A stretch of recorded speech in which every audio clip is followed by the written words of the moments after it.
Assalamualaikum warahmatullahi wabarakatuh. Saya Rizky Nur Barokah dari kelas 12 MM1. Di sini saya ingin mempresentasikan surat lamaran pekerjaan. Surat lamaran pekerjaan. Pengertian surat lamaran pekerjaan. Surat lamaran pekerjaan adalah surat yang berisi permohonan untuk bekerja di suatu lembaga, perusahaan, atau perseroan terbatas yang pada umumnya memiliki bagian-bagian yang berisi identitas diri, jasa yang dapat dilakukan, pendidikan, hingga keterangan keahlian dan pengalaman. Saat melamar kerja, seseorang diharuskan menulis surat lamaran pekerjaan dengan baik dan benar agar peluang diterima di perusahaan impian semakin besar. 1. Unsur kebahasaan surat lamaran pekerjaan. A. Bentuk surat yang standar. Format surat standar adalah bentuk surat yang biasa digunakan dalam surat formal atau surat resmi. Dalam surat lamaran pekerjaan dinyatakan secara jelas bahwa seseorang sedang melamar suatu pekerjaan atau posisi pada instansi atau perusahaan tertentu yang dilamar oleh pelamar. B. Menggunakan bahasa yang baik dan benar. Surat lamaran pekerjaan harus menggunakan bahasa yang baik dan benar sesuai dengan ejaan yang disempurnakan.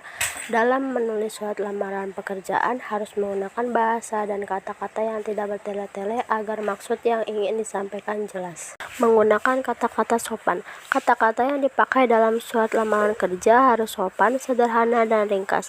Surat lamaran kerja juga tidak boleh bernada meminta belas kasihan atau yang bersifat merendahkan martabat diri sendiri. D. Menggunakan kata pengantar yang jelas, singkat, padat, informatif, dan tepat sasaran.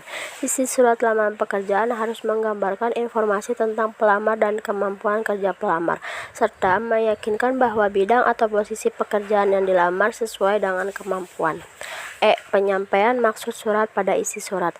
Penggunaan kalimat yang jelas untuk melamar kerja, termasuk dalam menentukan jabatan yang diinginkan oleh pelamar, menjadi hal yang sangat penting dalam menyusun surat lamaran pekerjaan.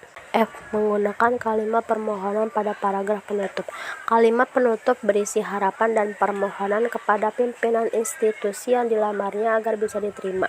G. Menggunakan penulisan dan tanda pajak. Melengkapi bagian-bagian surat dengan norma bahasa surat seperti penulisan unsur hal, tempat atau tanggal, alamat, salam pembuka, isi surat, salam penutup, tanda tangan, dan nama terang. 2. Ketentuan penulisan sistematika surat lamaran pekerjaan. Secara umum, ketentuan penulisan sistematika surat lamaran pekerjaan dapat diuraikan sebagai berikut. A. Tempat dan tanggal pembuatan surat.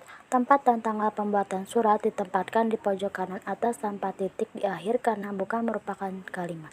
B. Lampiran dan hal. Kata lampiran dan hal tidak disingkat dan angka dalam kolom lampiran ditulis menggunakan huruf. C. Alamat surat. Alamat surat tidak menggunakan kata kepada. Alamat disarankan tidak lebih dari 3 baris. Jabatan tidak boleh menggunakan jenis kelamin seperti bapak atau ibu. Tulisan jalan pada alamat tidak boleh disingkat. Dan yang terakhir, tidak menggunakan titik di masing-masing akhir barisnya. D. Salam pembuka. Setelah kata dengan hormat digunakan tanda baca koma. E. Alinea pembuka. Alinea pembuka sebaiknya menggunakan bahasa yang baik dan sopan agar para pihak atau instansi yang membacanya tidak tersinggung.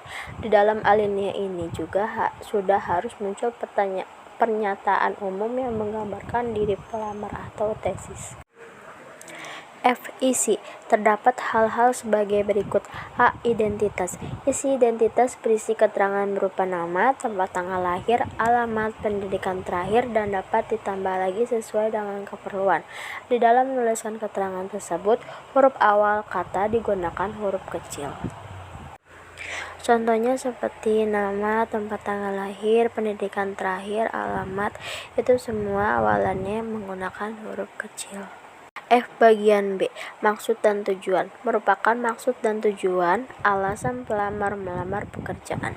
G. Menyatakan lampiran. Dalam lamaran pekerjaan terdapat beberapa lampiran tentang syarat yang sudah diminta oleh instansi yang membutuhkan pekerja. Oleh karena itu, pelamar harus memenuhi lampiran yang diminta tersebut. Kemudian, di setiap rincian digunakan tanda baca titik koma dan di akhir lampiran digunakan tanda baca titik. H. Penutup. Di dalam surat lamaran pekerjaan, isi penutup haruslah menunjukkan keantusiasan pelamar pekerja terhadap instansi yang dituju. Contohnya, demikian surat lamaran pekerjaan ini saya buat, besar harapan saya untuk dapat menjadi bagian dari perusahaan. I. Salam penutup.